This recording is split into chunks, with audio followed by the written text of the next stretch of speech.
আসসালামু আলাইকুম, সবাই কেমন আছেন? আশা করছি সবাই ভালো আছেন। আল্লাহর রহমতে আমিও সুস্থ আছি, ভালো আছি। এই তো অনেক দিন পর একটা নতুন ব্লগ নিয়ে চলে আসলাম। দেশ ও দেশের বাইরে যে যেখান থেকে দেখছেন সবাইকে জানাচ্ছি আন্তরিক শুভেচ্ছা।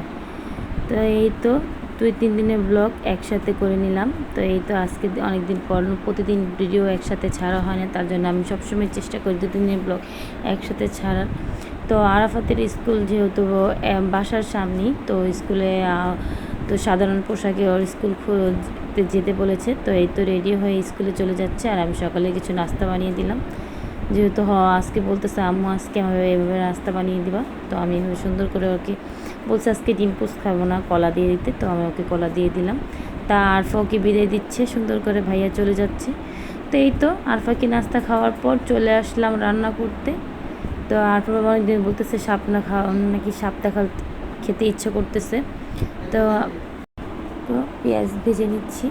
তো তারপর আমি কিছু যে চিংড়ি মাছও আমি পরিষ্কার করে নিচ্ছি। তো কিছুটা চিংড়ি মাছ দিয়ে দিব। তো আরফা বাবা তেমন একটা চিংড়ি মাছ খুব কমই পছন্দ করে, তো তার জন্য আমি চিংড়ি মাছ তেমন একটা ব্যবহার করি না, সব কিছুতে অল্প অল্প পরিমাণ মতো ব্যবহার করি। আর কিছু সামান্য আমি রসুন বাটা দিয়ে দিলাম। তাই এখন ভালো করে এটাকে ভেজে তারপর আমি একটু সামান্য হলুদ দিয়ে তারপর আমি একটু পানি দিয়ে দিব। আর হলুদটা শুধু কালারের জন্য। এই তো আমার কষানো হয়ে এসেছে, এখন আমি শাপলাগুলো দিয়ে দিব। আমি ভাপ দিয়ে আমি ঝরা দিয়ে রেখেছিলাম। তো এখন আমি একটু ভালো চলে নেড়ে তারপর আমি এটাকে একটু ঢেকে তারপর আমি নামিয়ে ফেলবো, যাতে শাপলাগুলো আর একটু ভালো করে সিদ্ধ হয়ে যায়। তো আমি সামান্য ভাপ দেওয়ার কারণে শাপলার গন্ধটা চলে গেছে। এভাবে চিংড়ি মাছ দিয়ে খেতে দারুণ মজা লাগে, অবশ্যই আপনারা ট্রাই করবেন এভাবে। সবাই জানে কম বেশি রান্না পারে, আমি কেউ রান্না শেখানোর জন্য আমি ভিডিও করি না, আমার ভিডিও করতে খুব ভালো লাগে। তাই আমি টুকটাক যা রান্না করি তার থেকে কিছু ভিডিও আপনাদের সাথে শেয়ার করি। সবাই যদি আমার ভিডিওটা আপনাদের কাছে ভালো লেগে থাকে তো অবশ্যই লাইক শেয়ার কমেন্ট করবেন। তো আপনারা অবশ্যই আমার ভিডিও যদি কোথাও আমার ভিডিওর কোনো অংশ আপনাদের যদি ভালো লেগে থাকে অবশ্যই আমার ভিডিওতে আপনারা লাইক আর কমেন্ট শেয়ার করতে ভুলবেন না। আপনাদের কাছে আমার একটি অনুরোধ। অনেক আপুরা ভাইয়ারা আছে তো ভিডিও দেখে কমেন্ট করে না, লাইকও করে না, শেয়ারও করে না। তো এই তো আমার এখান দিয়ে আমার শাপলা ভাজিটা হয়ে গেল। আর শাপলা ভাজিটা এতটাই মজা হয়েছিল কি বলবো, আরফার বাবা খুব মজা করে ভাত খেয়েছে, সে বলতেছিল প্রচুর মজা হয়েছে। তাও আমি এখানে চিংড়ি মাছ দিয়ে একটা তরকারি রান্না করব। তারপর বাবা চিংড়ি মাছের তরকারি তেমন একটা পছন্দ করে না, বুনাই পছন্দ করে বেশিরভাগ। তো সে তেমন একটা চিংড়ি মাছ বেশিটা খাইতেও চায় না। আমার খুব ভালো লাগে চিংড়ি মাছ, সব কিছুতে ব্যবহার করলে মনে হয় যে আমি তরকারিটা এভাবেই খেয়ে নিব। আমার এতটাই পছন্দ, করলা ভাজি আমি পছন্দ করি না, কিন্তু চিংড়ি মাছ দেওয়ার কারণে আমার খেতে খুবই ভালো লাগে। কার কার পছন্দ করেন চিংড়ি মাছ তরকারি ভাজিতে অবশ্যই কমেন্ট করে জানাবেন। এই তো এখান দিয়ে আমি সব কিছু দিয়ে তরকারিটা এখন কষিয়ে নিব। সামান্য পরিমাণ আমি একটু পানি দিয়ে দিলাম। আর আমি তরকারি রান্না করার সময় সবসময় চেষ্টা করি গরম পানি ব্যবহার করতে। আর এখানে যেহেতু গ্যাস নেই, সামান্য পরিমাণ অল্প গ্যাস ছিল, তো আমি এভাবে চুলার ইয়াটা উঠিয়ে তারপর আমি তাওয়াটা দিয়ে তারপর আমি এভাবে বেগুনগুলো ভেজে নিচ্ছি। তারপর বাবা বেগুন ভাজা খুবই পছন্দ করে, এটা আমি উঠিয়ে তারপর দেন এটা আমি এভাবে করে তারপর আমি এগুলো ভেজে নিলাম। আর এখান দিয়ে আমার মশলাগুলো কষে যাচ্ছে। এখন আমি কেটে রেখেছিলাম কহি আর কিছু পটল আর আলু, সেটা দিয়ে আজকে একটা তরকারি রান্না করব। এভাবে সচরাচর খাওয়া হয় না, তারপরেও চেষ্টা করি আজকে একটু রান্না করে দেখি, যে খেতে খুবই মজা হয়েছে। তরকারিটা আসলে খুব মজা হয়েছে, কিন্তু তারপর তেমন একটাই পছন্দ করে না। তো আমি আর কি করার, আমার আর আরফারই বেশি খেতে হয়েছে।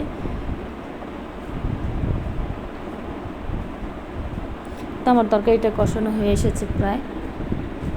তা আমি এখানে পরে কিছুটা টমেটো অ্যাড করে দিব। আমার টমেটো তরকারি দিতে খেতে খুবই ভালো লাগে, আর তরকারির কালারটাও চেঞ্জ হয়ে যায়। আর গ্যাসের কথা কি বলবো, সকালবেলা ঘুমের থেকে উঠেই প্রতিদিন দেখি গ্যাসটা চলে যায়, একেবারেই ডিম হয়ে যায় তরকারি। প্রতিদিনই দুপুরবেলা আমি কারেন্টের চুলায় আমার রান্না করা লাগে, যেহেতু আমি দুপুরেই শুধু রান্না করি। রাতের বেলা যেহেতু শুধু ভাত রান্না করি, তো এই জন্যই দুপুরবেলায় আমার কারেন্টের চুলায় রান্না হয়, যেহেতু সকালবেলায় একদম গ্যাসটা চলে যায়। আর বাবা শুধু দুপুরে খায়। তার জন্য আমি চেষ্টা করি দুপুরেই গরম গরম রান্না করে ওনার জন্য দিতে, যেহেতু বাসি তরকারি একবারই পছন্দ করে না খেতে। তো আমি সামান্য পরিমাণ কিছুটা জিরা ফাঁকি দিয়ে দিলাম এখানে। তারপর দেন আমি ধনেপাতা দিয়ে দিব। তারপর কিছুটা লাড়াচাড়া করে তারপর দেন আমার তরকারিটা হয়ে যাবে, আমি নামিয়ে ফেলবো। লবণ কম হয়েছিল সেটা আমি এখন দিয়ে দিলাম।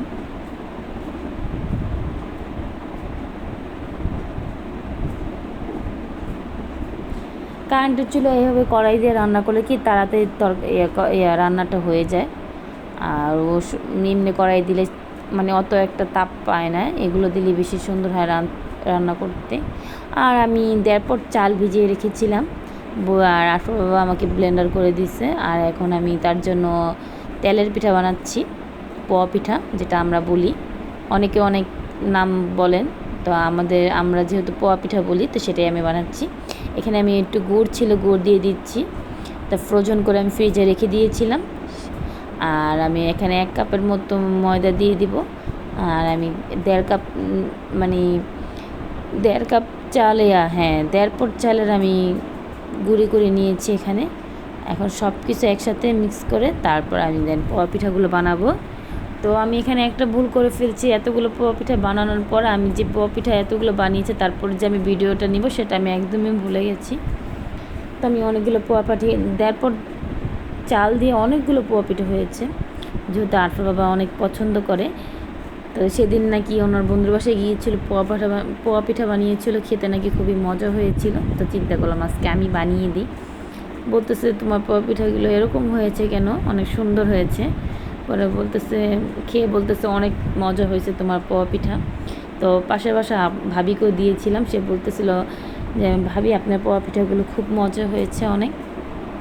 তো জীবনে ফার্স্ট টাইম আমি পোয়া পিঠা বানিয়েছি, এর আগে কখনো আমি বানাইনি, সবসময় আম্মু বানিয়েছে আর আমি খেয়েছি। যেহেতু আজকে ফার্স্ট টাইম আমি পিঠা বানালাম, যেহেতু বাট আম্মু সামনে নেই, আম্মুকে যদি খাওয়াতে পারতাম তাহলে আরও বেশি খুশি হতাম যে আমি প্রথম পিঠা বানিয়েছি। সবসময় তো আম্মু আমাকে ছাড়া কোনো পিঠাই খায় না।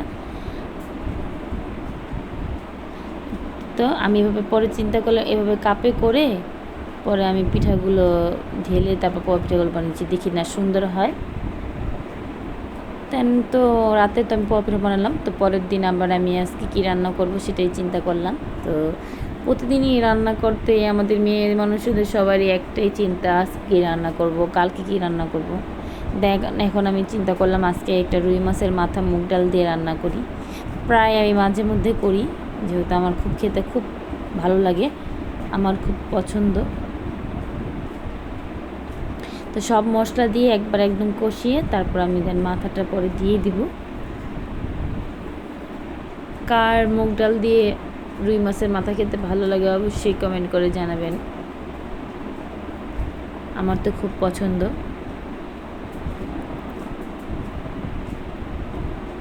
ভালো করে কষিয়ে তারপর আমি দেন ডালগুলো তারপর ঢেলে দিব, ঢেলে একটু কষিয়ে তারপর আমি দেন পানি দিব। তো কিছুটা আমি গরম মশলা এখানে দিয়ে দিলাম। আর বাবা যেমন কেন জানি ডালের ভিতরে একদমই গরম মশলা পছন্দ করে না, তো এইখানে আমি কিছুটা হ্যাঁ বাঁশপাতা শুটকি আমি এখানে কিছুটা বেটে রেখেছি, যেটাকে ফেওয়া মাছ বলে। আর আমি শুকনো মরিচ, রসুন, পেঁয়াজ সব কিছু একসাথে বেটে নিয়েছি। আমি এখন এটাকে শুধু বাগার দিব তেলে। তো আজকে ভর্তা আর ডালই শুধু রান্না করেছি, আর কিছু না, যেহেতু কালকের কিছু তরকারি ছিল চিংড়ি মাছে, তো আজকে বেশি কিছু রান্না করব না। তো ডালটা কষানো শেষ, ভর্তাটা অনেক মজা হয়েছিল আর সবাই খুব পছন্দ করেছে, ঝালও কম ছিল, খেতেও ভালো লেগেছে। তো আমার ডালটা প্রায় হয়ে গেছে। তো ডালটা একটু বেশি সিদ্ধ করলে আমারও খেতে ভালো লাগে, একটু গলা গলা টাইপের খেতে একটু অন্যরকমই টেস্ট আছে। তো কিছুটা কাঁচামরিচ দিয়ে দিলাম, আর এখন ধনিয়া পাতা দিয়ে দিব। তার আগে আমি কিছুটা জিরার গুঁড়ো দিয়ে দিয়েছি। এই তো আমার রান্না প্রায় শেষ, কমপ্লিট। এখন একটু ঢেকে তারপর আমি চুলাটা অফ করে দিব। তারপর আরফা আর আরাফ বলতেছিল ওরা আম্মু ক্ষুধা লাগছে, তো আরাফ স্কুল থেকে এসে আরফার সাথে খেলা করতেছিল। তো চিন্তা করলাম ওকে একটা ফল কেটে দিই, ড্রাগন ফল।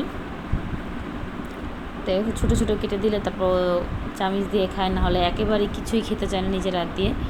সব সময় আমারই খাওয়াই দিতে হয়, ও নিজের হাতে কিছু খেতে চায় না। তো একটা ডিম সিদ্ধ করেছিলাম, দেখি মেয়ে তো কিছুই খেতে চায় না, যে ও আজকে খায় নাকি। তো আমি এটার ভিতরে কিছুটা আমি লুডুসের মশলা কিছুটা ছিটিয়ে দিয়েছি, যত যত লুডুসের মশলা পছন্দ করে তো ঘেরানে খাবে। পরে দেখি না, একেবারেই ডিম তো খাইই নেই, ওর ভাই শুধু ফলটা খেয়েছে আর ডিমগুলো রয়ে গিয়েছে। আমার মেয়েটা একেবারেই কিছুই খেতে চায় না, অনেক কষ্ট হয়, একেবারে শুকিয়ে গেছে। এই তো ভাইয়াকে সুন্দর করে ফল খাইয়ে দিচ্ছে। ও কোনো ফল কেটে দিলে ওর ভাইকে সুন্দর করে এভাবে খেতে বলে আর বা খাইয়ে দেয়। আর এখানে আমি ভর্তার জন্য তেল গরম দিয়ে গিয়েছিলাম, সেটাই এখন দিয়ে দিব।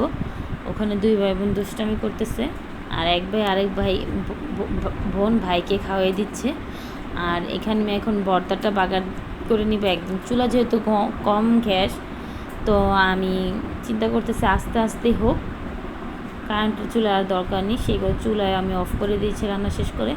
এই তো আমার ভর্তাটা হয়ে গেছে, ভর্তাটা খুবই মজা হয়েছে। তো পরের দিন আরফার বাবার জন্য কিছুটা আমি বোয়া রান্না করছিলাম ঝটপট, যেহেতু চলে যাবে।